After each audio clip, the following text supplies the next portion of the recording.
Hey, what's going on, everybody? Welcome back to another week of your Hog Hoops Report with Kevin McPherson. And Kevin, I've been hearing a lot of things with practice starting. Man, some big, heavy lifting in practice. And I heard the defense is top tier right now. What's some things you've been hearing for the Arkansas Razorbacks basketball practices?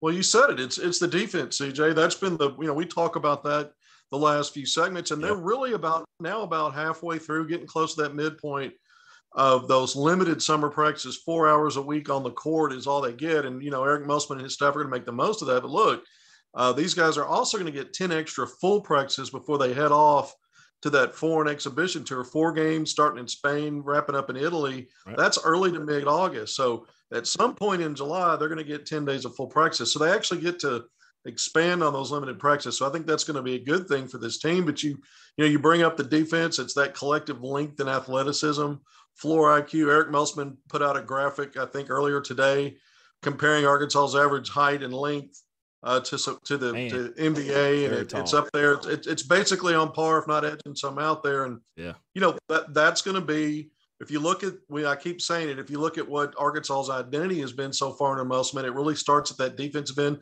Yep. Once they solve personnel, their rotations, and how they communicate on that end of the floor, on that side of the ball, that's when Arkansas has really picked up steam, maybe in some mid-January slumps, and not only turn those slumps around, but won in a big way on their way to Elite Eights and back-to-back seasons. So I think it's a good sign when the defense is already this much being talked about and praised this early, right? Just in June so far. So we'll see how that plays out. I know Musman's got 11 newcomers out of 13 scholarship players, a lot of talent there.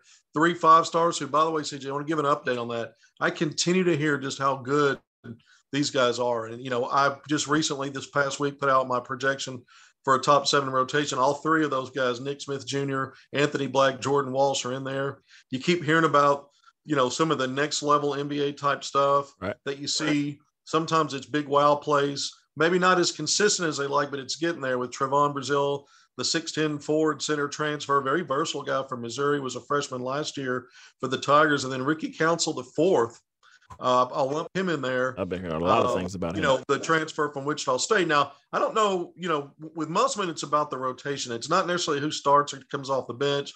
We've seen Devo Davis in 2 years, come off the bench last season to help the team to Elite Eight as a 6th man. The year before that, he earned a starting role midway through and kept that. But he still played top 5 minutes. So, we want to take some of this with a grain of salt. But when I bring up those 3 5-stars and I talk about Brazile and Council, those are 5 guys I've identified weeks ago in an article I did at Hogville as having NBA potential. We talk about Devo Davis. An onlooker at practice just last week said Devo was playing angry defense. He was an angry defender. And you want that kind of passion from a guy like Devo Davis, who turns and flips games sometimes by just being passionate and energetic in 50-50 ball battles. Sometimes it just is winning a few possessions to turn a game. He's been that kind of guy. And so you look at, some of the things that are going on in practice. Yeah, there's newcomers. There's 11 of them. We know there's 6 freshmen in that. But you got high-level guys. It's high floor IQ. And, again, the length and the height, the athleticism. Collectively, it's been the best at Arkansas in many years. That includes Musman's first 3 teams. And I think this team learns more. I think it really can bank those experiences playing those foreign exhibition tours, because sometimes, CJ, it doesn't matter really the level of competition when you do that. It's the idea of getting away from everybody, bonding, getting some floor chemistry. You can see, even no matter what the level of competition, what things are working and what things need to be tweaked and worked on. I'm looking forward to see these guys. I heard those practices are insane, like you've been talking about. And Ricky Council Jr. and Ricky Council the 4th. Man, I've been hearing some special things about him. I'm very excited to see him play this upcoming season. All right, we talked about the recruiting, 13 recruits we got coming this season. Talk about next year and the years coming, about the recruits that will be coming to Fayetteville. Well, we know about Layden Blocker. He just committed a week ago, ESPN National number 28, I always say it, knocking on the door, being a 5-star. What a big week he had right after off the heels of that Arkansas commitment last weekend. He goes to MBPA Top 100 camp. It's a prestigious camp every year of the top players in the country. And at both ends of the floor, he was arguably the best 2-way player there. You've got a ton of players representing the class of 23, 24, some 25. And look, he walks away from that as one of the top 10 All-Stars named after that at the end of that event. Basically a week-long event, 3 days of games toward the end of the week. So it's a lot of competitive play. Layden Blocker showed well. Right. But you look at, other guys that are Arkansas's really zeroed in on. Bay Fall, the national top 15 5-star, 6'10", forward center. He's out of played at Denver Prep Academy last year. We'll see where he's at this next season.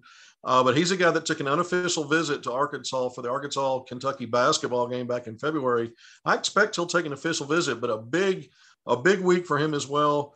Probably the most efficient shooter. I think he was around 70% shooting from the field. Hit a couple of big double-doubles in his two of his last 3 games there. But you keep an eye on him because I think the official visit's probably looking at the fall. I think Arkansas is in great shape. And at this point, I would say Arkansas is in the lead for him, as well as his teammate from Denver, another 6'10" big man, Hassan Diop, who's a little bit more versatile. He plays more of a facing the basket game, whereas Bay Fall he can play facing too, but does more work with footwork and post moves and playing around the basket. Diop's a little more versatile, can play facing, 6'10". Both guys are extremely athletic, long, rangy, and quick. The quickness is what I noticed, getting off the floor with ease, agility. But Diop is a special player. He also took part in the camp, showed well during the week. And then I think, when I look at another prospect that Arkansas really likes, Zayden High, 6'9" forward center from Texas, going to play at Arizona, going to play at a prep school in Arizona, an independent school, not a prep, this next season in his senior season. But he was a guy that every time I watch him, he reminds me of Jalen Williams, maybe a little smaller, typically not as much of the volume rebounder that we saw Jalen at the same stage and beyond. But I thought Zayden did a really good job of hitting the glass in this camp and also shot the ball well from 3, right around 50%. So he was scoring right around 10 points, right around 10 rebounds most of the event. I thought he did well. And then you look at Chris Johnson, the 6'4" combo guard, also from Texas, going to play his senior season at Montverde Academy. We know that's a basketball factory, but he also did some good things, kind of stuffed the stat sheet throughout. Didn't shoot the ball necessarily well, but these are priority guys. I just mentioned Zayden High and Chris Johnson. Arkansas also looks to get those guys on campus for official visits in the fall. Chris Johnson's been on once for an unofficial visit last fall. And real quick, Kevin, the Pro Hogs to go to the NBA Summer League in California. Tipped off yesterday. The Lakers were in action. Mason Jones had a good outing out there as well as the Warriors. The Warriors were out there as well with Moses Moody and JD Notae. Talk about those Pro Hogs in NBA Summer League yesterday. Yeah, Mason Jones, he had 8 points, but he had a game-high 6 assists, a steal, 4 rebounds. He's a guy that goes out and does different things. He's a scorer. We know that, but sometimes he can facilitate at a high level, and we saw that yesterday as the Lakers jumped all over the Heat, won that game. Moses Moody, JD Notae did not play against the Kings last night. They're saving them up for this big battle tonight, CJ, between Mason Jones and the Lakers and the Warriors. And I think Moses Moody and JD Notae, who signed on with the Warriors Summer League, I think all of those guys will see the floor tonight. So that's going to be an interesting game to watch. You also look at Justin Smith, the former Hog that helped Arkansas to its first Elite Eight, the transfer one and done from Indiana, played in the G League last year with the Raptors G League organization. He has signed on with the Philadelphia 76ers Summer League roster. And Isaiah Joe, the third-year pro, former Razorback, former Fort Smith Northside Gatorade Arkansas Player of the Year, those guys are teaming up on the Summer League team for the Sixers. Right. And so they'll be playing here in a few short days in the Salt Lake City Classic, part of the Summer League before the big one, which is Las Vegas. The one we just talked about, the California Classic with Mason Jones, Moody, and Notae. Then you got Jalen Williams. He just got drafted number 34. We were there, for his draft party, but he's with the Oklahoma City Thunder. It's a quick turnaround from draft to being in the Summer League. And so his team also starts out before Vegas in that Salt Lake City event. So his team, the Thunder, and the Sixers are going to meet up. So you not only have 7 former Hogs when you look at all those guys, plus Stanley Moody, who signed an Exhibit 10 contract, a 1-year non-guaranteed as an undrafted free agent.